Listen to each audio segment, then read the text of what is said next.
शुरुआत करते हैं दोस्तों आज के न्यूज़पेपर की हम भूगोल वाले हिस्से के साथ में।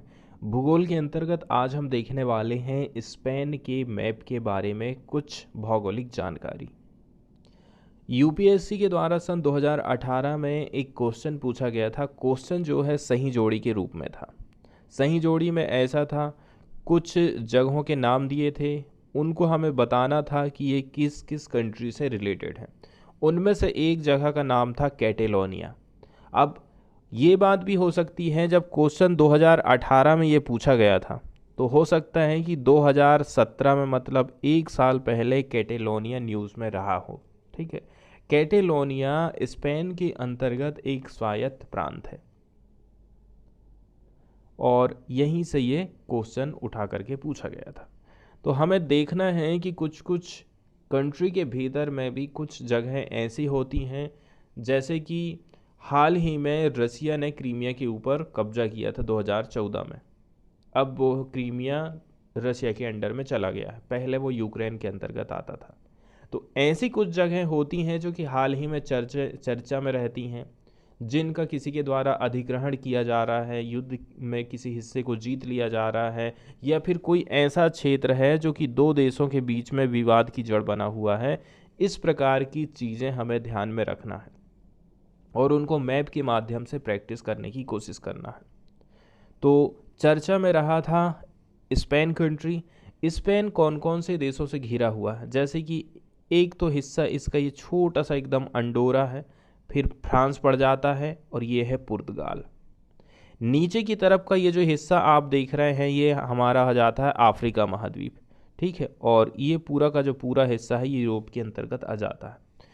ये वाला हिस्सा है हमारा भूमध्य सागर। यहाँ का जो पानी आप देख रहे हैं भूमध्य सागर है, और यहाँ से लेकर के इधर तक पूरा का पूरा अटलांटिक ओशियन है। ठीक है, अटलांटिक महासागर है। तो ये फ्रांस से रिलेटेड कुछ महत्वपूर्ण लोकेशंस थी। इसके बाद हम देख लेते हैं यूरोप के बारे में कुछ जानकारी, और इसके साथ साथ में हम उसके भी कुछ थोड़े बहुत फैक्ट देखेंगे।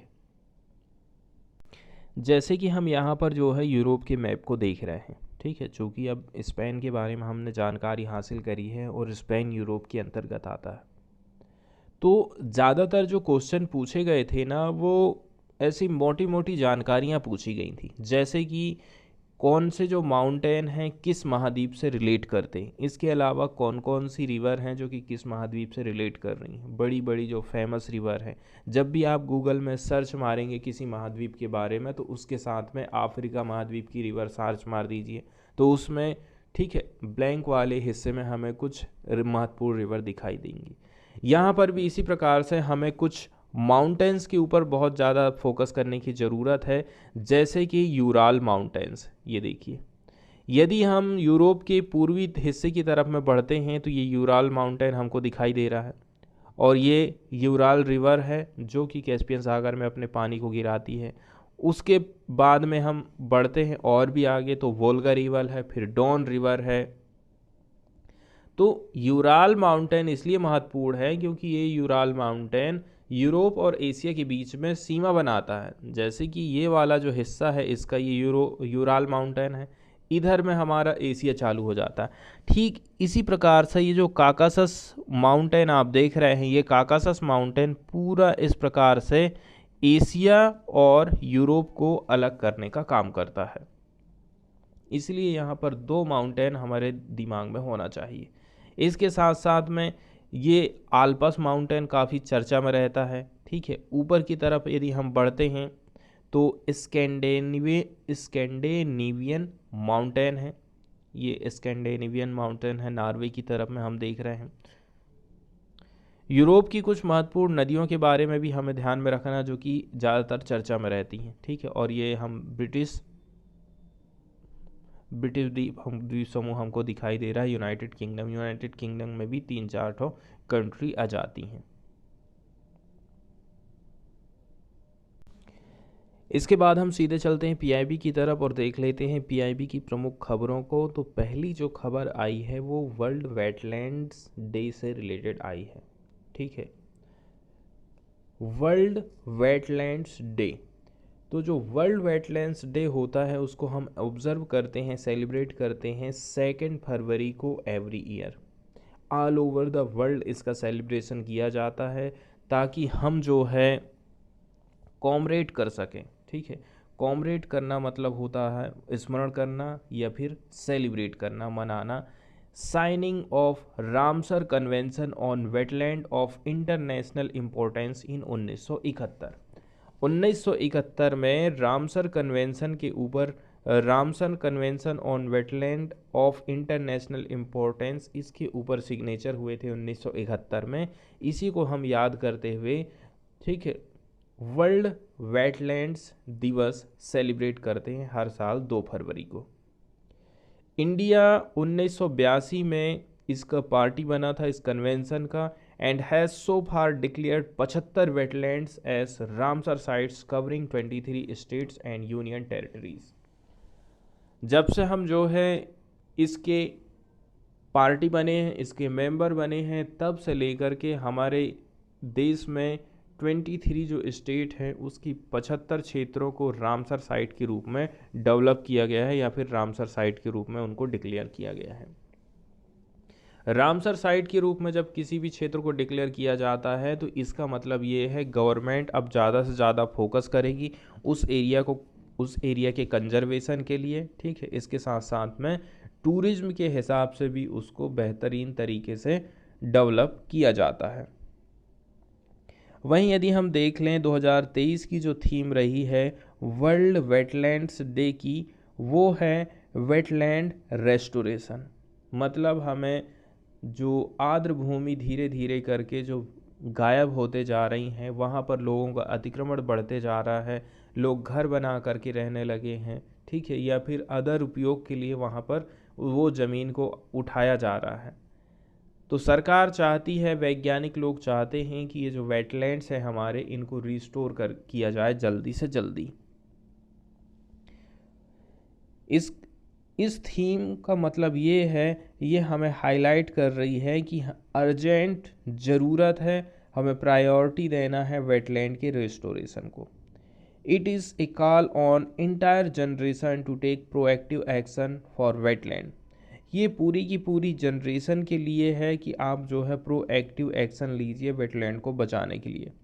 इसके लिए आपको फाइनेंशियल इन्वेस्टमेंट करना पड़ेगा, ह्यूमन और पॉलिटिकल कैपिटल हमें इन्वेस्टमेंट करना पड़ेगा, तब जाकर के हम वेटलैंड को डिसअपियर होने से बचा सकते हैं एंड ये फिर से जो है पुनर्जीवित हो सकते हैं। ठीक है, जिनका जो है बहुत ज़्यादा दोहन हो चुका है। तो इंडिया की यदि हम बात करें, एशिया के मामले में इंडिया के पास में लार्जेस्ट रामसर साइट इंडिया मानी जाती है, making these sites a critical ecological network for conservation of global biological diversity and supporting human wellbeing. Ministry of forest, environment, climate change ने लॉन्च किया था एक मिशन सहभागिता 2022 में। इसके साथ में एक और मिशन था, a healthy and effectively manage network of 75 wetlands of national and international significance which support water and food security. ये जो वेटलैंड्स होते हैं ये हमें कई प्रकार से हेल्प करते हैं, कई प्रकार से मदद करते हैं। जैसे कि ये वाटर को सपोर्ट करके रखते हैं, मतलब आप ये देखोगे जहाँ पर वेटलैंड हैं वहाँ पर पानी की मौजूदगी तय है। दूसरी नंबर की बात ये है, फूड सिक्योरिटी को तय करते हैं। ठीक है, फ्लड के मामले में ये बफर की तरह काम करते हैं, फ्लड से हमें बचाते हैं। ठीक है, सूखा से बचाने का काम करते हैं, साइक्लोन से बचाते हैं। इसके अलावा जो अदर एक्सट्रीम इवेंट होते हैं उनसे हमारी रक्षा करते हैं। एम्प्लॉयमेंट का जनरेशन करने का काम करते हैं। ठीक, इसके साथ साथ में जो लोकल स्पीसीज रहती हैं उनको ये घर मुहैया कराते हैं, उनको कंजर्वेशन करने का काम करते हैं। नेशनल एंड इंटरनेशनल सिग्निफिकेंस इसका होता है। इसके साथ साथ में क्लाइमेट चेंज मिटिगेशन में भी ये हमारे मदद करते हैं। इसके बाद हम देख लेते हैं, एक भारत श्रेष्ठ भारत योजना के अंतर्गत एक ट्रेन चलाई गई है उसके बारे में। तो सबसे पहले हम एक भारत श्रेष्ठ भारत स्कीम के बारे में कुछ बेसिक जानकारी देखेंगे, जैसे कि इसको कब लॉन्च किया गया था, क्या क्या इसमें प्रावधान किए गए हैं। एक भारत श्रेष्ठ भारत स्कीम को 2015 में केंद्र सरकार के द्वारा लॉन्च किया गया था। ये जो स्कीम है प्रमोट करती है, बढ़ावा देती है किसको, इंगेजमेंट को। इंगेजमेंट किनके किनके बीच में होगा, अलग अलग स्टेट अलग अलग यूनियन टेरिटरी में रहने वाले लोगों को आपस में इंगेज करने का काम करती है, ताकि जो है म्यूचुअल अंडरस्टैंडिंग को बढ़ावा दिया जा सके। इसके अलावा यहाँ के लोग और वहाँ के लोग दोनों की जो कल्चर है, दोनों में एक बॉन्डिंग का काम करे। इसके साथ साथ में हम भी जो है दूसरे राज्यों में क्या हो रहा है, कैसी वहाँ की कल्चर है, खान पान, नृत्य, उत्सव, महोत्सव, ठीक है, भाषा, बोली, रहन सहन, रीति रिवाज, ये सारी चीज़ों को हम जान सकें। इसी के लिए इस स्कीम को गवर्नमेंट की तरफ से लॉन्च किया गया था। तो यदि हम बात कर लें कि कौन सी मिनिस्ट्री इसके अंतर्गत इन्वॉल्व है, तो ये हमारे लिए इम्पॉर्टेंट हो जाता है, ठीक है। It is an initiative of ministry of education. Ministry of education के अंतर्गत इस स्कीम को चालू किया गया था। इस स्कीम के अंतर्गत कौन कौन सी एक्टिविटीज़ किए जाएंगे, तो प्रत्येक स्टेट और यूनियन टेरिटरीज़ में हमारे देश में would be paired with another state union territory for a time period, during which they would carry out a structured engagement with one another in sphere of language, literature। इसके अलावा cuisines मतलब जो है व्यंजन होते हैं, फेस्टिवल, कल्चरल इवेंट, टूरिज्म।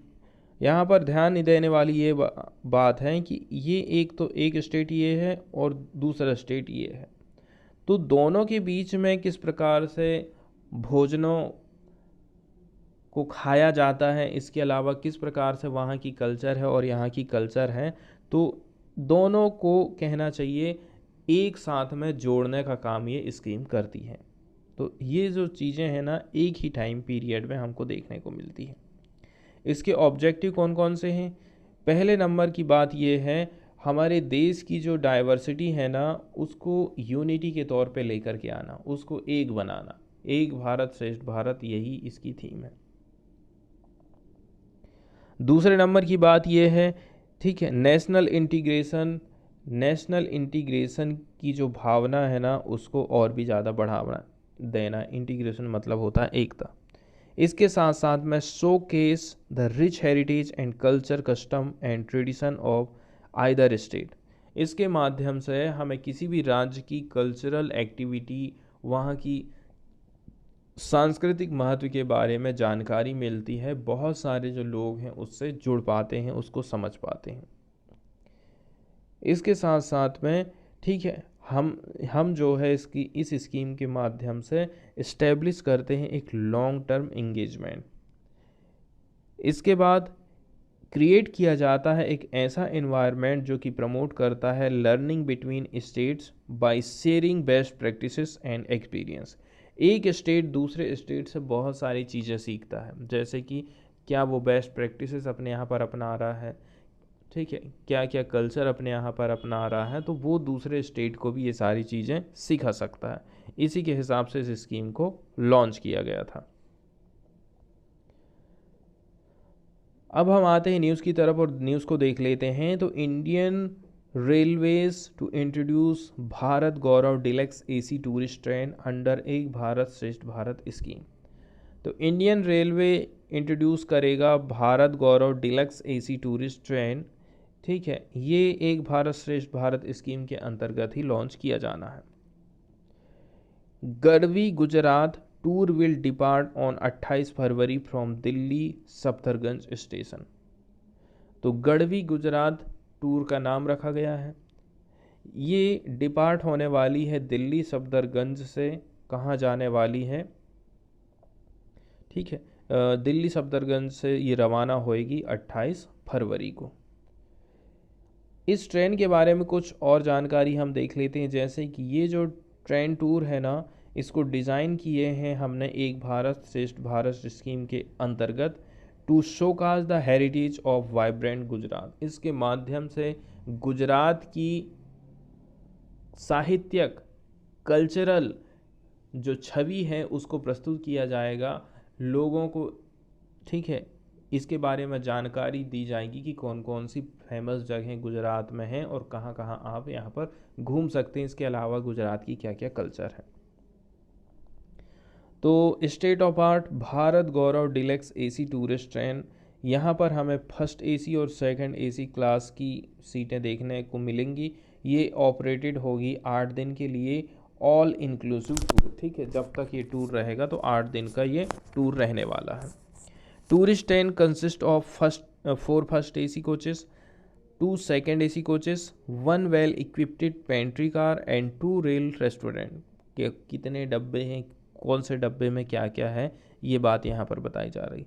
और देखा जाए तो 156 यात्रियों को ये बिठाल करके लेके जा सकती हैं।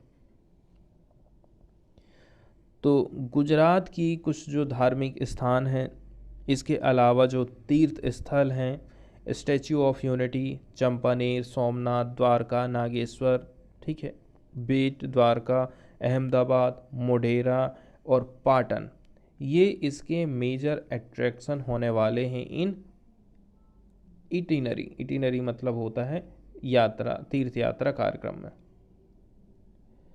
कौन कौन सी जगह हैं, जैसे कि रेवड़ी, रिंगास, फुलेरा, अजमेर रेलवे स्टेशन, ये स्टेशन पड़ने वाले हैं आपके रास्ते में। एक अच्छी बात और ये है कि यदि आप घूमने फिरने के शौकीन हैं, आपके पास में एक मुश्त राशि नहीं है, तो आप क्या काम कर सकते हैं, ईएमआई के माध्यम से भी आप सफ़र कर सकते हैं। मतलब किस्त में भी अब आप जो है टूरिज़्म का फ़ायदा उठा सकते हैं। इसके बाद हम सीधे चलते हैं द हिंदू की तरफ और देख लेते हैं प्रमुख खबरों को। तो जो पहली खबर है वो हम देखने वाले हैं मुशर्रफ से रिलेटेड। तो मुशर्रफ की डेथ हो गई है दुबई में, ठीक है। काफ़ी लंबे समय से बताया जा रहा है कि ये बीमार चल रहे थे। तो पाकिस्तान में इन्होंने सेना में भी काम किया है, उसकी राजनीति में भी इनका काफ़ी बड़ा योगदान रहा था, ठीक है।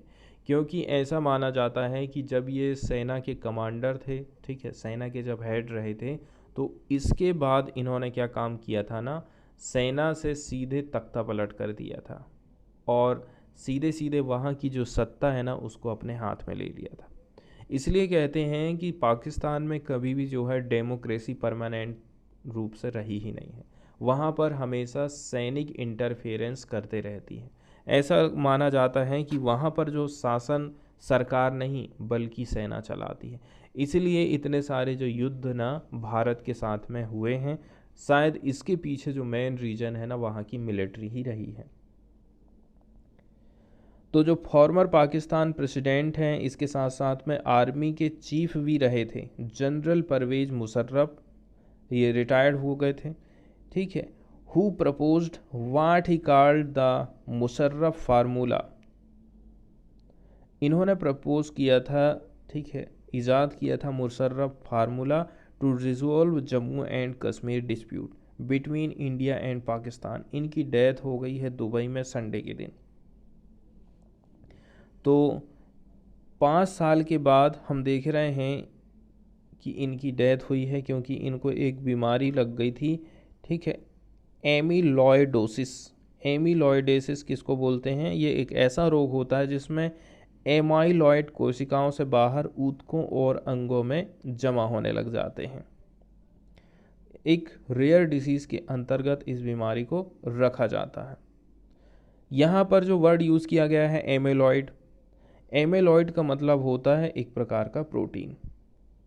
ये कब होता है, जब जो एमेलॉयड प्रोटीन है ना बिल्डअप करने लग जाता है, कहाँ पर, ऑर्गन्स में, तब ये बीमारी हमको देखने को मिलती है।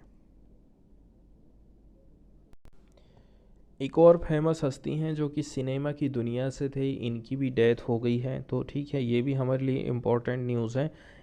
तो ये जो है पॉपुलर तमिल फिल्म मेकर भी रहे थे, इसके साथ साथ में एक्टिंग भी करते थे। इनका नाम था टीपी गजेंद्रन। इनकी डेथ हो गई है मात्र 68 साल की उम्र में। अब आप सोचिए आज का इंसान ऐसा हो गया है कि वो 80 साल भी नहीं जी पा रहा है। इनकी जो एवरेज एज है 68 साल, 68 साल में इनकी डेथ हो गई है। पॉपुलर तमिल फिल्म मेकर, इसके साथ साथ में एक्टिंग भी ये करते थे, एक्टर रहे थे गजेंद्रन। ठीक है, हेल्थ इशू से ये सफ़र कर रहे थे, पीड़ित थे, प्रभावित थे। इनकी डेथ हो गई है संडे के दिन। इनकी उम्र बताई जा रही है 68। According to report he had been undergoing treatment at a hospital and return home only yesterday. Treatment करा करके ये कहाँ घर आए थे। यदि हम इनके फिल्म करियर की बात करें, सिनेमा जगत की बात कर लें, तो इनका जो करियर है ना वो स्पैनिंग है। स्पैन होना मतलब होता है फैलाव होना, कि कितने सालों तक इन्होंने काम किया था। तो लगभग 20 सालों तक इन्होंने काम किया था सिनेमा की दुनिया में। 2 दशकों से ये काम कर रहे थे। गजेंद्र ने 16 से भी ज़्यादा फिल्मों में अभिनय किया था। हेल्म का मतलब होता है, ठीक है, उस क्षेत्र में काम करना। He is best known for helming comedy film such as Budget, Padmanabhan and Middle Class Madhavan. तो ये इनके कुछ महत्वपूर्ण काम हैं, इनको आप याद रखिए। जैसे कि कुछ कॉमेडी फिल्म हैं जिनके लिए जाने जाते हैं, वो है बजट पद्मनाभन और मिडिल क्लास माधवन। तो 2 चीज़ हमें याद रखना है इनकी। इसके साथ साथ में एंगा ओरू, कवालकरन, पंडी नाटू थंगम, इसके अलावा चीना थाना 001, ये जो है कुछ वेल नोन इनके काम माने जाते हैं। His debut film was Veedu Manaivi Makkal 1988। कितने पुराने टाइम से ये काम कर रहे हैं, सोचिए ना आप, 1988, तब तो हमारा जन्म भी नहीं हुआ था। इनकी एक स्टार्टिंग फिल्म है जहाँ से इन्होंने डिबट किया था, पहली बार कहना चाहिए इनका कदम पड़ा था कौन सी मूवी से, Veedu Manaivi Makkal 1988। His last directorial venture was Magane En Marumagane 2010। Last इनका काम जो रहा है उसके बारे में बताया जाता है। इसके बाद हम सीधे चलते हैं कर्नाटक की तरफ और देख लेते हैं कर्नाटक से कौन सी न्यूज़ आई है। प्रधानमंत्री की आज तो विजिटिंग हो गई होगी कर्नाटक की, तो प्रधानमंत्री विजिट करने वाले हैं कर्नाटक। और कर्नाटक जो है पोल बाउंड स्टेट माना जाता है, मतलब आने वाले टाइम में चुनाव होने वाले हैं, तो जाहिर सी बात है नेताजी जाएंगे ज़रूर। इसके साथ साथ में कुछ सौगात भी देना पड़ेगा। अब चुनावी एंगल से ये सारी चीज़ें हम बात कर रहे हैं, लेकिन हमें चुनावी एंगल को ध्यान में नहीं रखना है। कौन कौन सी चीज़ें हैं जिसका इनॉग्रेशन होने वाला है कर्नाटक में, ये हमारे लिए काम की बातें हैं। जैसे कि HAL की जो एक हेलीकॉप्टर की फैक्ट्री है ना, इसका उद्घाटन करने वाले हैं प्रधानमंत्री नरेंद्र मोदी कर्नाटक में। प्रधानमंत्री during his 1 day trip will attend functions in Bengaluru and Tumakuru before heading back to Delhi. He will lay foundation stone for Jal Jeevan mission project at Chikka Nayakana Halli, ये तो पढ़ने में भी बड़ी दिक्कत जाती है। इसके अलावा Tiptur kick off India energy week 8 बाइक। तो जल जीवन मिशन से रिलेटेड कुछ प्रोजेक्ट भी लॉन्च करने वाले हैं। इसके साथ साथ में HAL की एक हेलीकॉप्टर की यूनिट का भी यहाँ पर उद्घाटन करने वाले हैं, तो ये काफ़ी इम्पोर्टेंट है। HAL की हेलीकॉप्टर बनाने की यदि कोई कंपनी वहाँ पर लग रही है, तो आप ये समझ लीजिए कि रोजगार के हमारे लिए नए अवसर पैदा होने वाले हैं।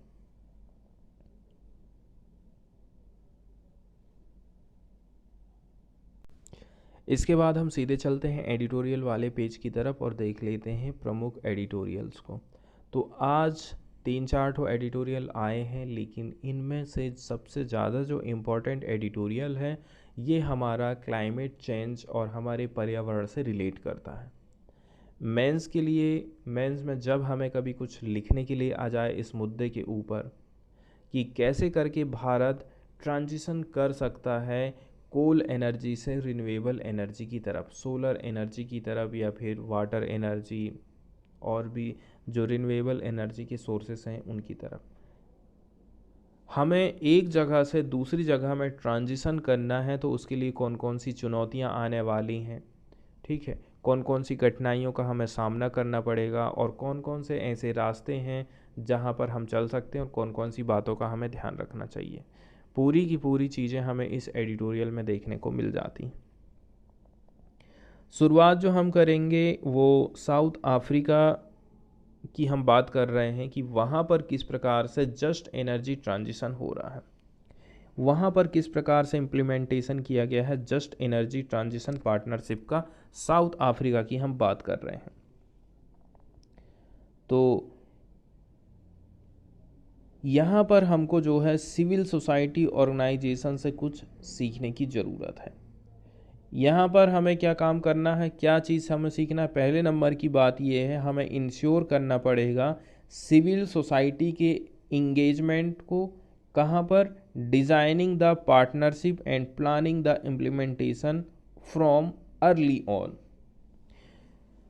सिविल सोसाइटी का ज़्यादा से ज़्यादा इंगेजमेंट करने की हमें ज़रूरत है। दूसरी नंबर की बात यह है हमें एक फॉर्मल प्लेटफॉर्म तैयार करने की ज़रूरत है with various stakeholders as a space for engagement and continuity। Engagement के लिए हमें एक कॉमन प्लेटफॉर्म अवेलेबल कराना पड़ेगा जहां पर सारे के सारे लोग बैठ करके इस विषय में चर्चा कर सकें। इसके साथ साथ में हमें सपोर्ट देने की ज़रूरत है रेगुलर और ट्रांसपेरेंट फ्लो ऑफ इंफॉर्मेशन की toward civil society and public. इसके साथ साथ में हमें जो है अवेयरनेस को प्रमोट करना है वाइडर कम्युनिटी बेस पे। इसके साथ साथ में हमें इंटीग्रेट करना है different level of community into the conversation. तो सबसे पहले यहाँ पर जो चीज़ें बताई गई हैं वो ज़्यादातर समाज के लिए ही है कि हमें सबसे पहले सिविल सोसाइटी को शामिल करना है अपनी प्लानिंग में, उनको जागरूक करना है और उनको कहो कि आप दूसरे लोगों को जागरूक करो कि कैसे करके आप जो जीवाश्म ईंधन है, पेट्रोल डीजल है, ये सारी की सारी चीज़ों से आप मूव करके रिन्यूएबल एनर्जी की तरफ बढ़ सकते हैं। तो शुरुआत में इस स्कीम के बारे में बताया जाता है JETP, ये एक इमर्ज हो रही है एज ए की मैकेनिज्म फॉर मल्टीलैटरल फाइनेंसिंग। एक प्रकार से ये फाइनेंसिंग का माध्यम है, वो भी मल्टीलैटरल है, सिंगल व्यक्ति फाइनेंस नहीं प्रोवाइड कर रहा, multilateral financing by developed countries to support an energy transition in developing countries. तो एक ही लाइन में यहाँ पर सारी बात आप समझ लीजिए, ये जो चीज़ है JETP, ठीक, just energy transition partnership, just energy partnership के अंतर्गत जो अमीर देश है ना वो गरीब देशों की मदद करेंगे कि कैसे करके वो एनर्जी के मामले में ट्रांजिशन कर सकते हैं अपने आप को, कैसे करके वो अपने देश में बदलाव लाएं, ठीक है, ग्रीन एनर्जी की तरफ में वो आगे बढ़ें। तो इसके लिए मल्टीलैटरल फाइनेंसिंग सपोर्ट प्रोवाइड किया जाएगा इस पार्टनरशिप के माध्यम से। This has been on particular significance following the inertion of the phrase। यहाँ पर एक कहावत है, फेज डाउन की बात करी जाती है। तो कोल को हमें फेज बाय फेज डाउन करने की ज़रूरत है, ग्लासगो पैक्ट हमें ये कहता है। तो after south Africa, Indonesia and Vietnam, ठीक है, India is considered the next candidate for a JET partnership.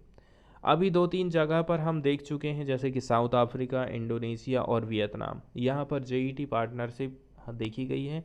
अब अगला जो कैंडिडेट है वो इंडिया है। इंडिया की जो G20 की प्रेसिडेंसी है, अध्यक्षता है, इसके पास में कुछ एनर्जी है, उसके पास पोटेंशियल है, opportune moment to forge a deal, इसके माध्यम से कहना चाहिए एक बहुत अच्छा मौका मिल गया है, वो डील कर सकता है। तो जस्ट एनर्जी ट्रांजिशन के अंतर्गत कुछ चीज़ें यहाँ पर हम और भी ज़्यादा नई नई जानने को मिल जाएगी, जैसे कि लगभग 8.5 billion USD dollar just energy transition partnership propose की गई है, ताकि जो है क्लाइमेट फाइनेंसिंग किया जा सके। और ये डील होने वाली है बिटवीन साउथ अफ्रीका और government of France, Germany, United kingdom और यूनाइटेड स्टेट, इसके साथ साथ में यूरोपियन यूनियन। तो शुरू में ही हम समझ गए थे ना कि यहाँ पर विकसित देश विकासशील देशों की मदद करेंगे, गरीब देशों की मदद करेंगे। तो इसके लिए 8.5 बिलियन डॉलर किसको दिए रहे हैं? हम साउथ अफ्रीका को दे रहे हैं। इस डील के माध्यम से, ठीक है, हम सपोर्ट देने वाले हैं implementation of South Africa's revised national determined contribution. NCD के बारे में भी आपने सुना होगा, ठीक है। हर देश ने अपने आप से घोषणा करी थी कि कौन से टाइम तक हम जो है कार्बन न्यूट्रल कंट्री बन जाएंगे, जीरो कार्बन उत्सर्जन वाला देश बन जाएंगे। जैसे कि भारत ने घोषणा करी थी कि 2070 तक हम ये चीज़ प्राप्त कर लेंगे, हम उतना ही कार्बन उत्सर्जन करेंगे जितना हम सोख सकते हैं। तो इस स्कीम के अंतर्गत हमें जो है कुछ कंसेशनल लोन मिलने वाले हैं, छूट के माध्यम से लोन मिलेगा। इसके साथ साथ में कुछ ग्रांट भी मिलेगा। ग्रांट ऐसा पैसा होता है जो कि सहायता के तौर पर दिया जाता है, कहना चाहिए जैसे सहायता के हिसाब से दिया जाता है, उसको आपको वापस नहीं करना है। Blended finance, public private partnership, ये सारे माध्यम से टोटल जो पैसा है 8.5 बिलियन डॉलर का हो जा रहा है। मतलब कि जेईटीपी के अंतर्गत भारत को भी कुछ चीज़ मिलेगी ना, तो वो इन्हीं रूप में हमको मिलने वाली, लोन, ग्रांट, ब्लेंडेड फाइनेंस और पब्लिक प्राइवेट पार्टनरशिप के माध्यम से। तो यहाँ पर जो है प्रायोरिटाइजेशन यदि हम देखें ना किसका, ब्लेंडेड फाइनेंस का, इसके साथ साथ में triple P, public private partnership. In this instances independent power producer committees the state to de-risking private investment. This approach carries numerous risks. तो बहुत ज़्यादा हमें उतने भी ज़्यादा अंदर में जाने की ज़रूरत नहीं है, और यदि ऐसा हुआ तो एनर्जी ट्रांजिशन के ऊपर से ना एक अलग से वीडियो में डाल दूंगा, ताकि वो हमारे फ्यूचर में काम आएगा। जब भी ज़रूरत पड़ेगी आप एक बार उसको देख लीजिए, रिवीजन आपका हो जाएगा और अच्छे से हमें समझ में भी आ जाएगा। अब हम एडिटोरियल की बात कर लेते हैं और इंडिया को लेकर के कौन कौन सी बातें बताई जाती हैं। जैसे कि इंडिया को किस चीज़ में ध्यान देना है, हमें डेवलप करना है एक कोहेरेंट का मतलब होता है clear domestic just energy transition strategy. सबसे पहले तो हमें खुद ही एक स्ट्रेटजी बनाना पड़ेगा, तब जा कर के हम जो है ये जो फाइनेंशियल डील है ना, इससे निपट सकते हैं। ये स्ट्रेटजी एड्रेस करेगी unique set of socio economic challenges. हमें देखना है कि हमारे कौन कौन से सोशियो इकोनॉमिक चैलेंजेस हैं, उस हिसाब से स्ट्रेटजी तैयार करना है। तो किस प्रकार की स्ट्रेटजी इंडिया के लिए रहने वाली है, and what can India offer and seek from A multilateral JET partnership. और इंडिया क्या ऑफर करेगा और क्या उनसे डिमांड करेगा, इस जेईटी पार्टनरशिप के माध्यम से इसके ऊपर क्वेश्चन उठाए जाते हैं। इश्यूज दैट कंसर्न ट्रांजिशन के माध्यम से भी कुछ इश्यूज हम हो सकते हैं जो कि हमारे लिए चिंता की बात है, ठीक है। Energy transition could give rise to intergenerational and spatial equity concern. यहाँ पर बहुत सारे कंसर्न हैं, जैसे कि इंटरजनरेशनल हो सकता है, इंटरजनरेशनल चिंताएं हो सकती हैं, इसके साथ साथ में न्याय संगतता भी कभी क्वेश्चन हो सकता है। ट्रांजिशन यदि आप कर रहे हैं कोल एनर्जी से दूसरे चीज़ की तरफ में, तो क्या क्या चीज़ अफेक्ट हो सकता है। जैसे कि फ्यूचर में जो एनर्जी की एक्सेस है आप वो नहीं कर पाएंगे। स्टेट की जो कैपेसिटी है to spend on welfare program वो कम हो जाएगी। इसके साथ साथ 10 एग्जरबेट, ठीक है, एग्जरबेट का मतलब होता है असमानताएं, existing economic inequities between coal and other region. Coal वाला रीजन और जो अदर वाला रीजन है, दोनों के बीच में भी हमको कुछ असमानताएं देखने को मिलने वाली है।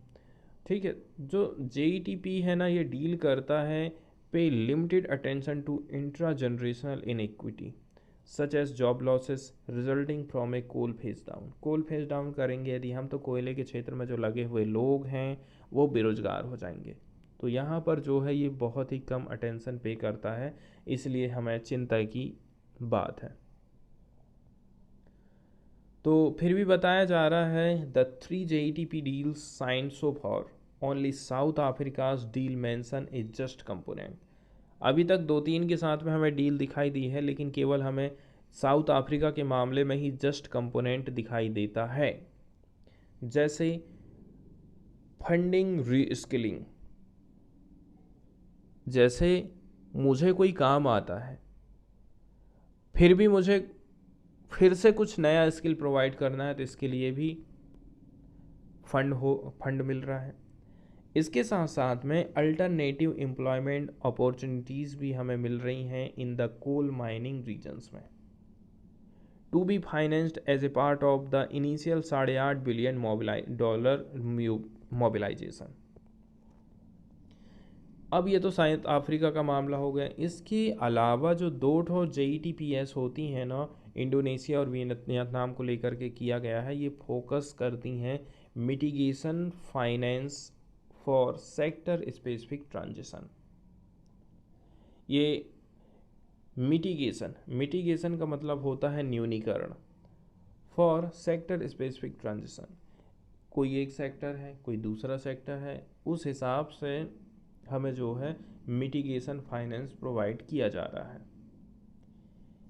Initial JETP negotiation for India की यदि हम बात करें, तो पिछले साल क्या हुआ था, इसको स्टॉल कर दिया गया था। Over whether and how India should consider coal phase down and how to operationalize India's just transition. पिछली बार क्या हुआ था, हम चूक गए, हमें कुछ पता ही नहीं था कि हमें काम कैसे करना है और कैसे करके भारत जो है फेज डाउन करेगा अपने कोयले के उपयोग को। सेकेंड नंबर की बात है, फिर इसके बाद जोर दिया जा रहा है डेवलप कंट्रीज़ के द्वारा कि आप जो है कोल को फेज डाउन करिए विदाउट एडिक्वेट अटेंशन। लेकिन इसमें आप अटेंशन नहीं दे रहे हैं किस चीज़ में, कंट्री के कॉन्टेक्स्ट में। डिसगार्ड्स का मतलब होता है उपेक्षा करना, crucial difference in energy transition between industrialised and emerging economies. यहाँ पर उपेक्षा करी जा रही है, अनदेखी करी जा रही है विकसित और विकासशील देशों के बीच में। मतलब यहाँ पर कम से भी कम थोड़ी तो राहत देना चाहिए ना, कि आप भी थोड़े से रुपया कमा लो, इसके बाद हमारे लेवल पर आप जो है 10 ही रुपया कम करिए, हम जो है 50 रुपये कम कर देते हैं। क्यों? क्योंकि हम विकसित हो गए, हम कमाई कर रहे हैं। लेकिन ऐसी किसी भी प्रकार की बात यहाँ पर हमें देखने को नहीं मिली थी। देखिए, एनर्जी का ट्रांजिशन यदि हो रहा है इंडस्ट्रियलाइज वर्ल्ड में, उसमें क्या क्या चीज़ शामिल है।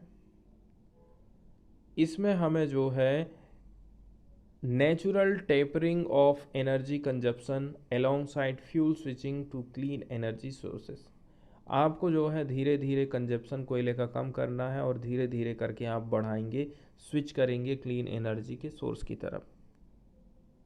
इंडिया का जो ट्रांजिशन है उसमें रिक्वायरमेंट है सिग्निफिकेंट, ठीक है, सिमल्टेनियस मतलब होता है एक ही टाइम पीरियड में ग्रोथ इन एनर्जी डिमांड। जैसे जैसे हम इधर कोयले में कटौती कम करेंगे, वैसे वैसे हमारी एनर्जी की जो डिमांड है बढ़ते जाएगी, क्योंकि इंडिया की GDP बढ़ रही है। सेंट्रल इलेक्ट्रिसिटी अथॉरिटी ने प्रोजेक्शन लगाया है कि हमारी जो इलेक्ट्रिसिटी की डिमांड है ना 2030 तक डबल हो जाएगी। एक country that is likely to multiply it's energy demand requires adequate supply from a diverse mix sources. और ऐसे टाइम में मुझे बहुत सारे सोर्सेस से बिजली बनाने की ज़रूरत पड़ेगी। पानी से बिजली बनाएंगे, पवन ऊर्जा से, सौर ऊर्जा से, सारे सोर्सों से, हाइड्रोजन के माध्यम से हम बिजली बनाएंगे। ऐसे बहुत सारे सोर्सेस चाहिए हमको। अब हम बात कर लेते हैं क्लीन एनर्जी से रिलेटेड अनुसंधान, रिसर्च, क्वेस्ट जिसको कहा जाता है। इंडिया ने सिग्नल दिया है कि हम कमिटमेंट कर रहे हैं क्लीन एनर्जी के लिए। यहाँ पर कुछ एम्बिशियस टारगेट हमने रखे हैं। ऐसे बहुत सारे कदम हम उठाए हैं जिनसे पता चलता है कि नहीं, इंडिया क्लीन एनर्जी की तरफ में आगे बढ़ रहा है। जैसे कि पहले नंबर में हमने जो है 500 गीगावाट की जो नॉन फॉसिल फ्यूल है, इसके साथ साथ में including 450 gigawatt renewable energy capacity addition हम करेंगे।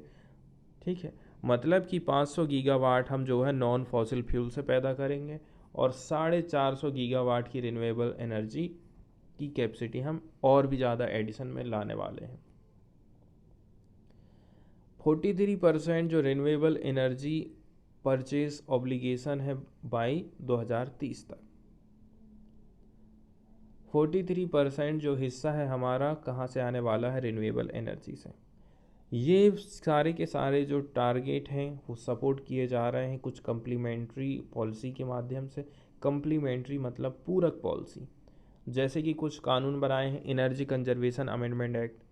ठीक है, इसके अलावा mission green hydrogen mission, physical incentive जैसे कि प्रोडक्शन लिंक्ड इंसेंटिव स्कीम, इसके अलावा मार्केट मैकेनिज़्म। ये सारी की सारी जो बातें हैं वो हमें बताती हैं कि भारत वास्तव में आगे बढ़ रहा है अपने खुद से ही।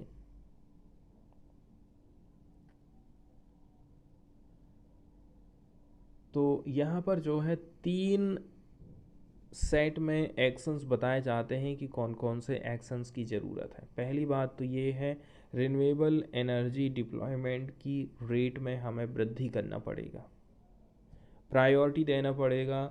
ठीक है, और इक्विटी के जो कंसर्न है उसको भी हमें सॉल्व करने की ज़रूरत है। जैसे कि रिन्यूएबल एनर्जी का जो डिप्लॉयमेंट है, ठीक है, डिप्लॉयमेंट मतलब होता है परिनियोजन, प्रस्तावीकरण, ठीक है, या फिर फैलाव इसको हम कह सकते हैं, एक्सपांसन।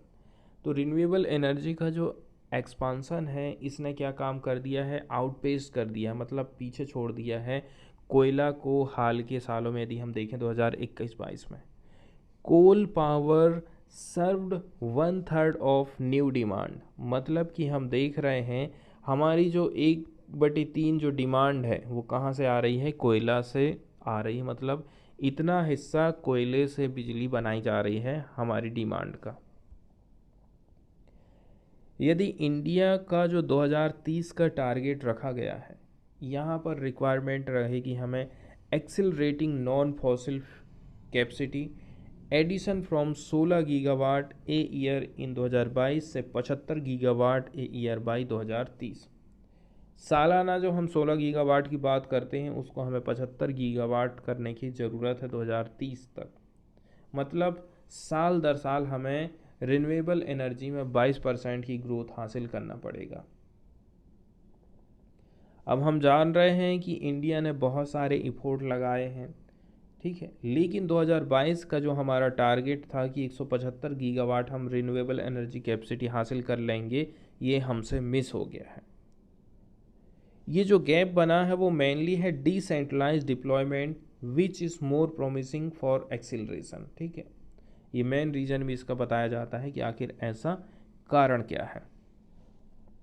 अब बताया जा रहा है कि हम यहाँ पर 2 कॉम्प्लीमेंट्री रास्ते आपको दिखा रहे हैं जहाँ से रिन्यूएबल एनर्जी डिप्लॉयमेंट जो विस्तारीकरण है उसको आप बढ़ावा दे सकते हैं।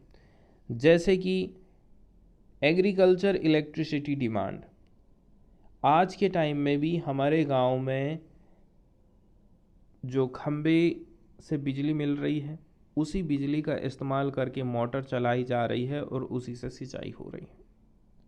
इसके लिए क्या किया जा सकता है, सरकार ने बहुत सारी स्कीम चलाई है जैसे कि पीएम कुसुम योजना, लेकिन अभी तक हमारे एरिया भर में मैं एक भी ऐसी कोई स्कीम नहीं देखा हूँ, ना ही किसी के खेत में मैं सोलर पैनल लगे हुए देखा हूँ।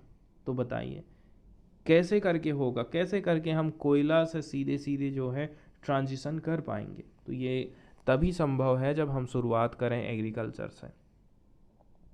तो जो एग्रीकल्चर की ज़रूरत है उसको आप सोलर एनर्जी से पूरा करिए।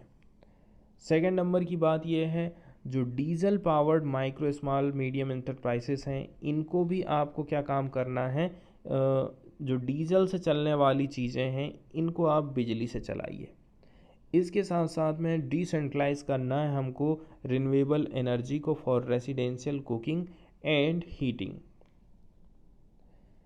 इसके साथ ही साथ में एक ही टाइम में energy demand through rural productivity enhancement will further aid renewable energy acceleration.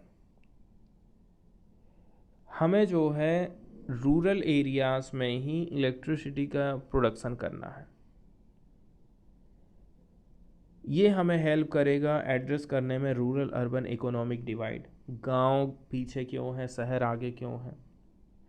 ऐसा काम करते हैं, गांव में ही बिजली बनाना चालू कर देते हैं। इसके साथ साथ में रूरल एरियाज़ में जॉब भी क्रिएट होंगी and thereby address intergenerational and spatial inequities. Second number की बात यह है domestic manufacturing of clean energy components. Clean energy में जो जो कंपोनेंट्स लग रहे हैं ना, उनको भारत में ही बनाना पड़ेगा, हमको बाहर से ख़रीदना अब हमें बंद करना पड़ेगा।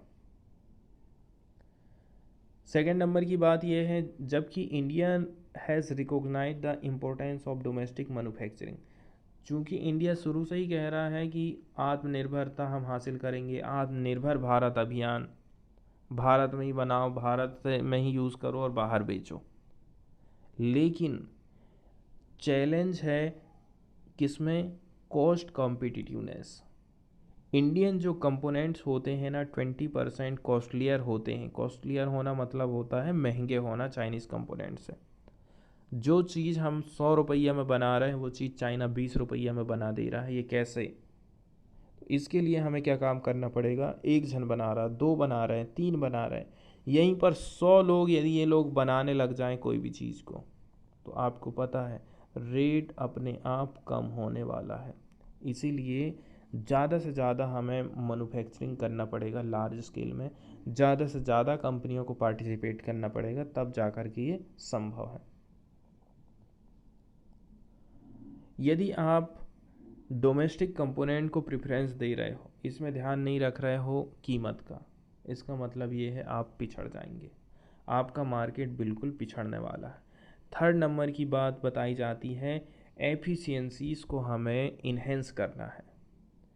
There is a case for realigning the current use of coal resources to enhance efficiencies until the period of phase down। जब तक आप फेज डाउन नहीं कर रहे हो, कोयले के जो प्लांट हैं जो कि बिजली बना रहे हैं उनकी एफिशिएंसी को आप बढ़ाइए। उतने ही कोयला में आपको ज़्यादा बिजली पैदा करना है, ठीक है।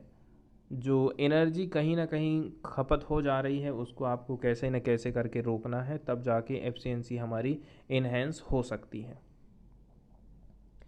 One option is to optimize use of coal-fired power plant closer to where coal is mined rather than based on energy demand in state। ठीक है, जैसे कि छत्तीसगढ़ है और ये मध्य प्रदेश है।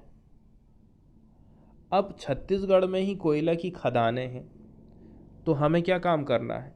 प्लांट को यहीं पर लगाना है। ये नहीं कि मध्य प्रदेश में बिजली की डिमांड है तो मध्य प्रदेश कहेगा नहीं मुझे यहीं पर प्लांट को इस्टेब्लिश करना है, तो ये गलत बात है। सही बात क्या है कि जहाँ पर कोयला है आप वहीं पर प्लांट को लगाइए और वहीं पर बिजली बनाइए। नहीं तो क्या होगा, माल आप कहीं से लेकर के जा रहे हैं, ढुलाई में अलग से एनर्जी लग रही है, ठीक है, ढुलाई में अलग से पैसा लग रहा है, एनर्जी भी लग रही है, सारी चीज़ें। तो जब तक हम जो है फेस आउट नहीं कर रहे हैं ना, तब तक हमें ध्यान देना है कि कैसे करके हम जो है अपने कोल प्लांट को एफिशिएंट बना सकते हैं, ज़्यादा दक्ष बना सकते हैं। तो आगे बताया जा रहा है using coal more efficiently. This policy shift open the door to India considering a future cap on coal powered generation capacity. Current generation capacity plus plants in the pipeline are adequate to meet India's projected requirement in 2030। आप ये समझ लीजिए हमारी आज जितनी भी बिजली पैदा हो रही है, ठीक है, और जो अभी नए नए बन रहे हैं या फिर चालू हुए हैं, नए हुए हैं, चालू हुए हैं, इनके पास कैपेसिटी है कि 2030 तक आपकी जितनी भी बिजली की डिमांड है ना वो पूरा कर सकते हैं। लो कैपेसिटी यूटिलाइजेशन फैक्टर 58% 2022 में रहा था। Further allow the possibility of a greater use of existing plant to match future demand. यदि आप जो है कैपेसिटी का यूटिलाइज सही सही नहीं कर पा रहे हैं, इसका मतलब ये है आज 2 पावर प्लांट से आपको बिजली की ज़रूरत पड़ रही है, कल को 10 ठो की ज़रूरत पड़ेगी, तब जा कर के आप अपनी फ्यूचर की डिमांड को पूरा कर पाएंगे। इसके बाद हम चलते हैं एक्सप्लेनर वाले पेज में और समझने की कोशिश करते हैं आंध्र प्रदेश की जो कैपिटल है उसकी क्या पहेली है। तो आखिर क्यों 2014 की जो टीडीपी गवर्नमेंट ने डिसाइड करी थी अमरावती को as a capital city, and what is the Andhra Pradesh CRDA act. Andhra Pradesh का जो सीआरडीए एक्ट वो क्या है, इसके साथ साथ में what is the current chief minister plan with respect to a capital city. Nara Chandrababu Naidu of Telugu Desam party. Nara Chandrababu Naidu ये लीडर थे किसकी, तेलुगु देशम पार्टी के। ये पावर में आए थे 2014 में, ठीक है, with the bifurcation of the state. उस टाइम में नया नया स्टेट बना था। Had gone with Amaravati a state capital for Andhra Pradesh. उस टाइम में इन्होंने अमरावती को आंध्र प्रदेश की कैपिटल बनाया था। फिर 2019 में क्या होता है, करंट जो चीफ मिनिस्टर वाई.एस. जगनमोहन रेड्डी है ना, ठीक है, इन्होंने एक आइडिया लेकर के आया था जिसके अंतर्गत इन्होंने कहा था कि देखिए विशाखापट्टनम ये एग्जीक्यूटिव कैपिटल रहेगी, कुरनूल रहेगी जुडिशियल कैपिटल, और जो अमरावती है वो लेजिस्लेटिव कैपिटल बनेगी। फिर क्या होता है, sustained agitation by farmer. Agitation मतलब होता है आंदोलन या फिर विरोध। मार्च 2022 में आंध्र प्रदेश हाई कोर्ट ने एक निर्णय सुनाया था कि जो स्टेट गवर्नमेंट है ना should follow through with the earlier APCRDA act where Amaravati state would be the state capital. Andhra Pradesh high court में ये मामला चला गया था, तो हाई कोर्ट में सुनवाई करते हुए ये कहा था कि आंध्र प्रदेश की जो स्टेट कैपिटल है ना वो अमरावती रहेगी। किसके हिसाब से, APCRDA कानून के माध्यम से। अभी तक की स्टोरी यहाँ पर बताई जाती है। तो आखिर क्यों नायडू ने अमरावती का चयन किया था, तो ये है कौन सी, Sivaramakrishnan committee appointed in 2014 में अपॉइंटेड किया गया था इस कमेटी को। इसने फेवर किया था डिसेंट्रलाइजेशन को। डिसेंट्रलाइजेशन का मतलब ये होता है, देखिए जैसे कि केंद्र सरकार है, फिर उसके नीचे कहना चाहिए राज्य सरकार है, राज्य सरकार के नीचे फिर स्थानीय स्वशासन आ जाता है, हमारा ग्राम पंचायत, नगर पंचायत, ठीक है, नगर पालिका परिषद वगैरह। ये डिसेंट्रलाइजेशन आखिर हमने करे क्यों है, क्योंकि प्रधानमंत्री को नहीं पता है कि मेरे गांव के लोगों की क्या क्या ज़रूरत है, वो केवल मेरे गांव का सरपंच ही बता सकता है। तो एक काम करते हैं, पैसा हम दे देते हैं सरपंच को। सरपंच को पैसे नहीं भी दे रहे हैं तो कुछ उसको पावर दे दो कि वो टैक्स के माध्यम से पैसे उगाही करे और उसी से अपने गांव का विकास करे। इसीलिए जो है इस प्रकार से डिसेंट्रलाइजेशन की व्यवस्था हमारे संवैधानिक सिस्टम में की गई है। ठीक इसी प्रकार से देखिए, खाली एक ही जगह पर यदि आप राजधानी बना दोगे ना तो खाली वहीं पर विकास होगा, दूसरा जो क्षेत्र है दूर दराज वाला क्षेत्र है शायद वो पिछड़ जाएगा। एक ये भी रीज़न हो सकता है।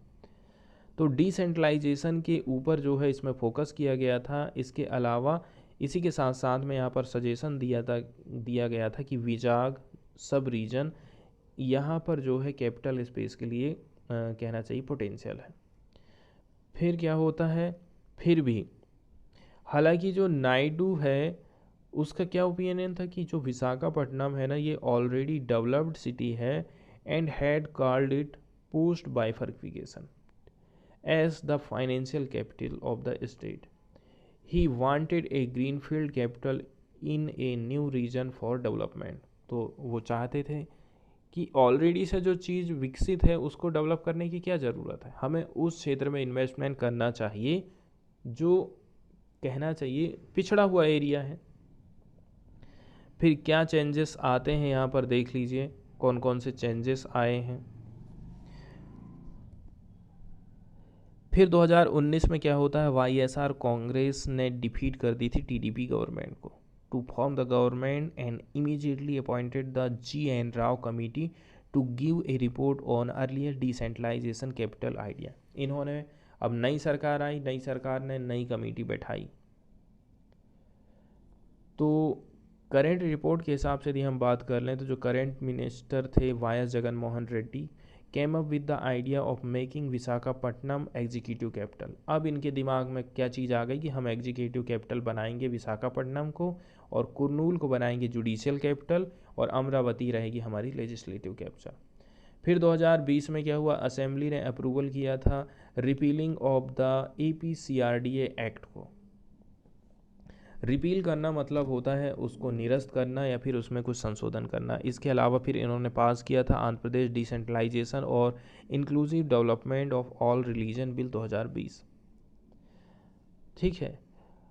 हालांकि लगभग जो 63 फार्मर थे ना, कहाँ पर, आंध्र प्रदेश के हाई कोर्ट पहुँच गए against the new act and after sustained agitation and court proceeding in March 2021 Andhra Pradesh high court ने एक वर्डिक्ट दिया था कि स्टेट गवर्नमेंट को फॉलो करना चाहिए पुराने वाले APCRDA एक्ट को, जहां पर अमरावती जो है स्टेट की कैपिटल रहेगी। फिर ये आंध्र प्रदेश की सरकार ने क्या काम करी थी, अपने केस को लेकर के चले गई थी सुप्रीम कोर्ट।